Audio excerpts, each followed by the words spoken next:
The mystic order of veiled prophets of the Enchanted Realm, also known as M.O.V.P.E.R,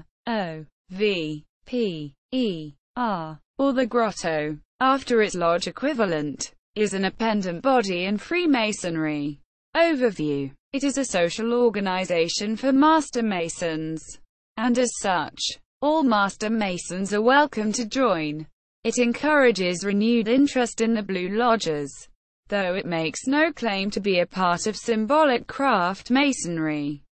Members are distinguished by a black fez with a red tassel and a Mocanna head in the middle.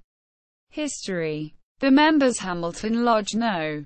120, free and accepted Masons, of Hamilton, NY, were planning a Royal Arch degree that would be held under the auspices of Cyrus Chapter No.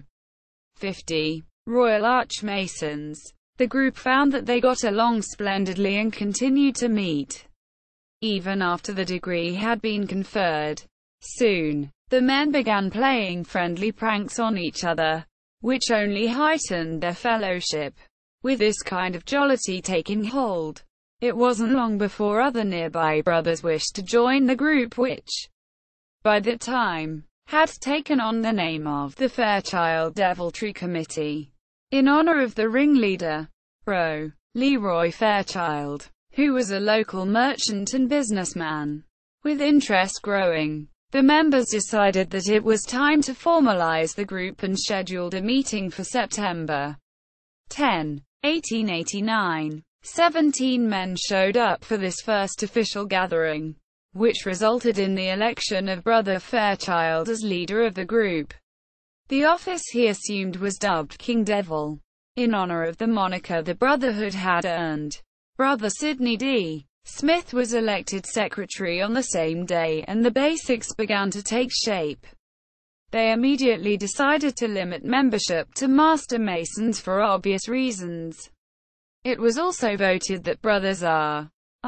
Riddle and H.P. Tompkins would be the first candidates for the order, and an initiation date was set.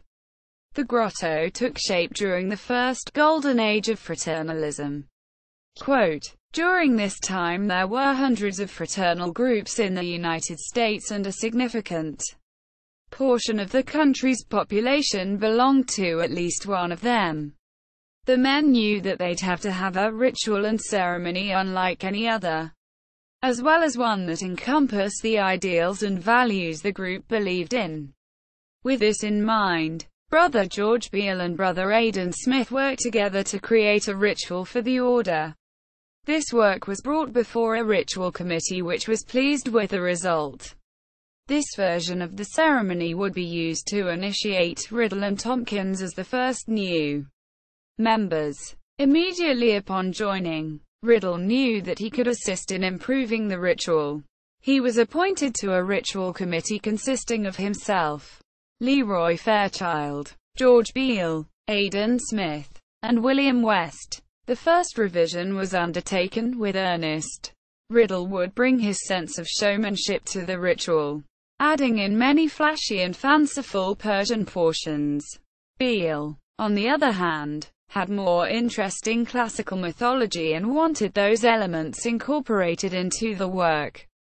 A compromise was found that incorporated Beale's desires, but also included the theatrical elements proposed by Riddle, not to mention the devilish motif that was still intact from the early days. From then on, only Beale would have any real say in changes to the ritual, which remains his legacy to this day. In 1917, Beale would be officially lauded by the Supreme Council for his work, cementing his place in Grotto history. Come May 1890, interest in the group had spread at a rapid pace, and it was realized that methods for widening the membership of the order was needed. This marks the early formation of what is today known as the Supreme Council. It was on May 28 that the Fairchild Deviltry Committee met and formally adopted new provisions for governance, better enabling them to expand the organization. The final preparations were made, and on June 13, 1890, The men met and took the name, the Mystic Order of the Veiled Prophets of the Enchanted Realm. Quote, the name was chosen based on the story that had been laid out in the ritual, and it was thought to be suitably mysterious and grandiose for the time period. Leroy Fairchild presided at this meeting, with Sidney Smith acting as secretary. The group was composed of 14 men, hailing from several different areas that were interested in forming the first local grottos. They adopted a constitution and set of statutes to form the Supreme Council, after which elections were held based upon the rules outlined therein. The following were elected, all of whom are from Hamilton, NY, unless otherwise noted. Grand Monarch, Thomas L. James. Deputy Grand Monarch, Leroy Fairchild. Grand Chief Justice, George H. Raymond of New York City, NY. Grand Master of Ceremonies, J. C. Terry of Street, Paul, M.N. Grand Treasurer, William M. West. Grand Secretary, Sidney D.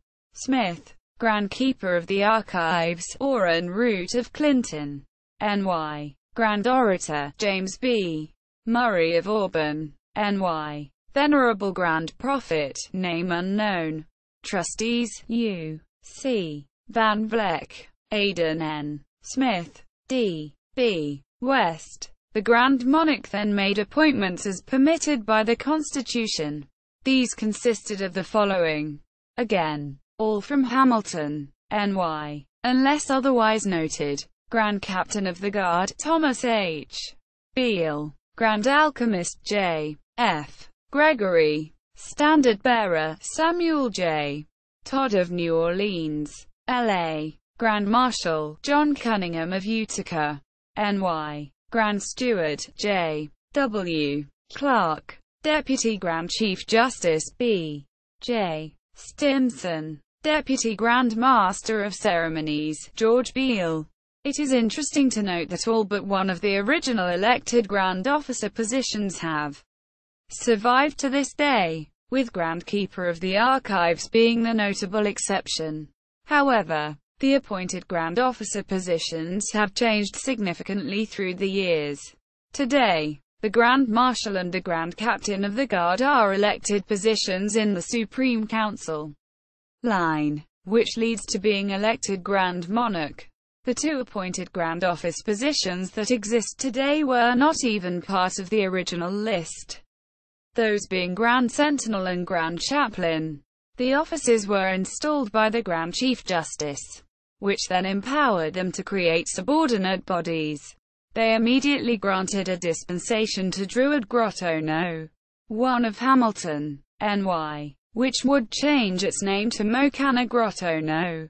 1 before its chartering. Other business to be brought before the new Supreme Council included the approval of an obligation written by Brother W. C. Eaton, and the appointment of officers to oversee committees. The group adjourned to observe the dinner hour, reconvening the next day, July 14, 1890. The men approved the seal and badge of the order, as well as the official head covering, which was to be a turban. Originally, the color of the turban was limited by the Supreme Council, but by the end of 1890, a local grotto could choose any color for their turbans as long as the entire grotto used the same color. All veils were required to be silver. Veils of purple were reserved for members of the Supreme Council. The Supreme Council meeting of June 11, 1891, would prove to be the true launching point of the organization. On this day a report was made of the granting of a dispensation for the second grotto to be formed. Khorasan Grotto No. 2 of Ilion, NY. Later that year dispensations were also granted to Lalla Rookh Grotto No.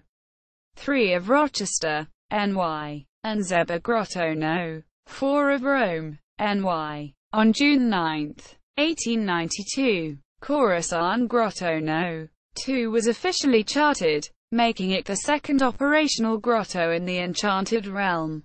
In 1893, the the Supreme Council held its first meeting outside of Hamilton, NY. They would meet in New York City, which proved to be an easier travel destination for members outside of the Hamilton area.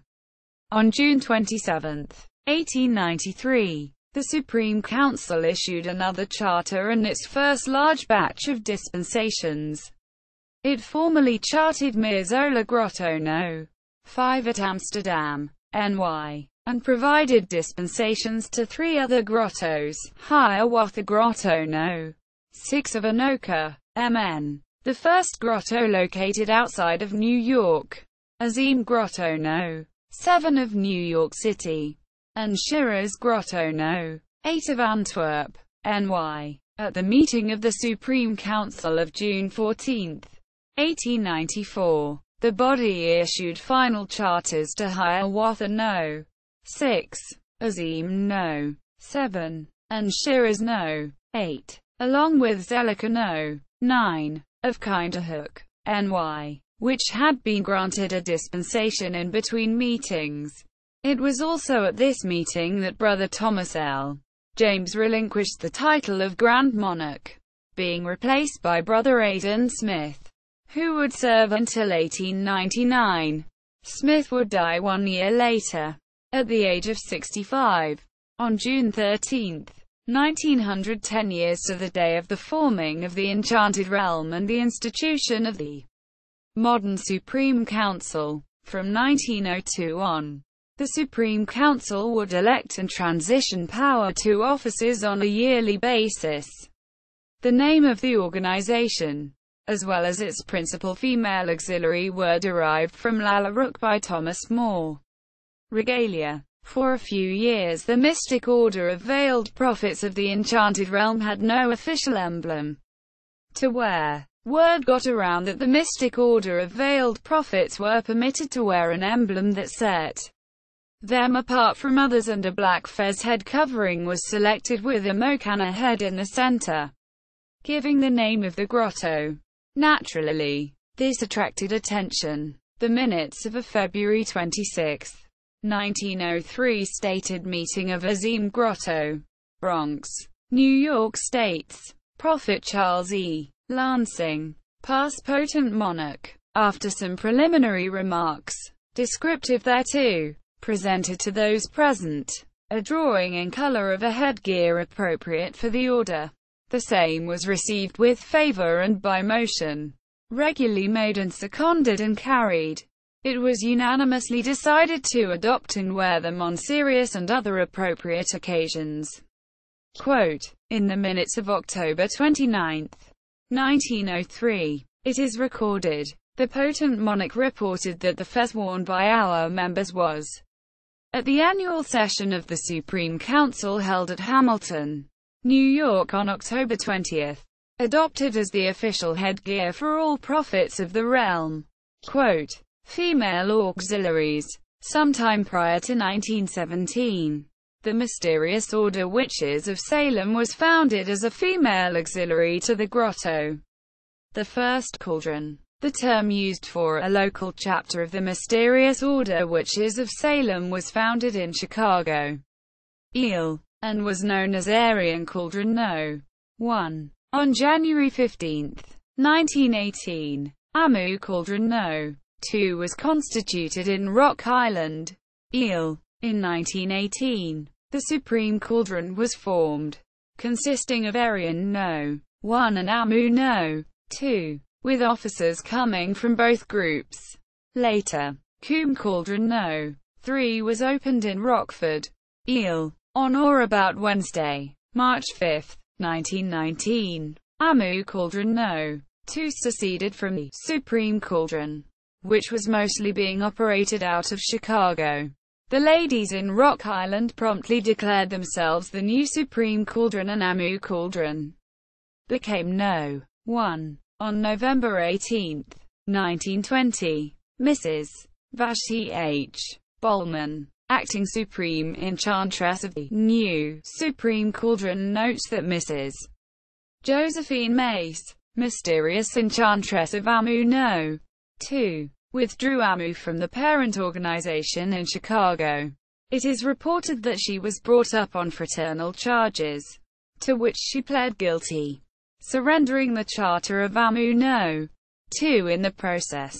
However, she refused to give up the name of Amu Cauldron, and used it to usurp the name Supreme Cauldron from the parent organization. The Amu group began opening new cauldrons, getting up to at least 5 with the institution of Hipak Cauldron No. 5 in 1920. According to the history published by Omala Cauldron on its website, the Daughters of Mocana formed in 1919 in Rock Island, Illinois. This coincides with the secession of Amu from Chicago and the founding of their own Supreme Cauldron. They go on to describe how the ritual was decided upon and list the first 4 Daughters of Mocana cauldrons: Amu No.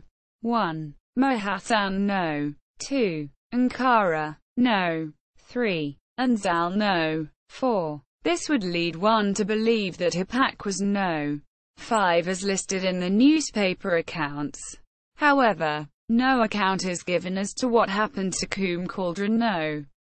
3, except that it shows up as participating in the Daughters of Mocana National Convention in 1922. What remains unclear is when the Illinois group officially dropped the witches and became daughters. This has to be somewhere between 1920 and 1922. It appears that there was either a schism of the daughters or an attempt to revitalize the mysterious order Witches of Salem in New England. There exists a petition from Hejaz Cauldron No. 1 of the original mysterious order Witches of Salem in New Haven, CT. The form is undated, but the addition of original leads one to believe it was a resurrection attempt of some sort. Today, the organization remains named the Daughters of Mocana. Chapters were referred to as cauldrons, with the national governing body being called the Supreme Cauldron. The head of the organization is the Supreme Mighty Chosen One. Like its male counterpart, the group was involved in charitable activities directed towards cerebral palsy and dentistry for the handicapped. Membership in this auxiliary dropped dramatically in the late 20th century, from 8,000 members in the mid-1960s to 4,822 in 1994. Humanitarian Foundation. At the June 1949 Grottos of North America meeting, the delegates adopted a resolution to establish a 501c3 national charitable program, which was to be named the Humanitarian Foundation. Its first project was Aid for the Cerebral Palsy Child. Since its inception, over $1 million has been contributed to UCP research.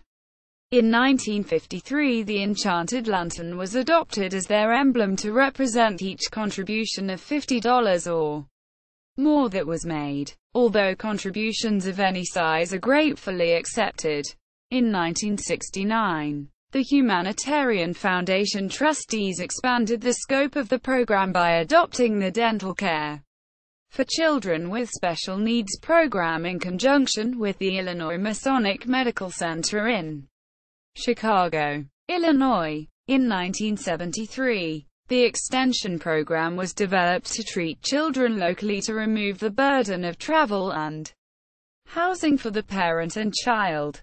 The Advocate Illinois Masonic Medical Center and Children's Medical Center in Dallas, Texas are 2 of our national treatment centers.